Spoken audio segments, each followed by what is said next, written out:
i voli continuavano a essere modificati, cancellati e fino al giorno stesso non si sapeva di che morte morire sostanzialmente. Buone notizie dal Madagascar. I 4 giovani friulani, rimasti bloccati su un'isola a causa delle tensioni nella capitale, sono finalmente in viaggio verso casa. Protagonisti di questa disavventura Chiara Guadagnin e Thomas Cantoni del Pordenonese e Serena Capovilla e Matteo Lugano della provincia di Udine. I 4 avevano trascorso circa 10 giorni in vacanza sulle coste del Madagascar.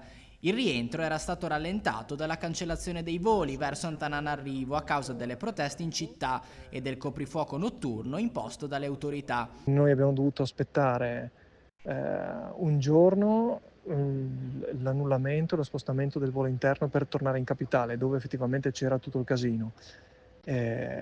Poi arrivati in capitale abbiamo passato una notte qui e adesso siamo in aeroporto per aspettare il volo di Air France che ci dovrebbe riportare prima a Parigi e poi in Italia. Questa è stata, è stata la vicenda. In realtà noi sì, stiamo bene, abbiamo soggiornato la maggior parte della vacanza al nord dove la situazione era tranquilla.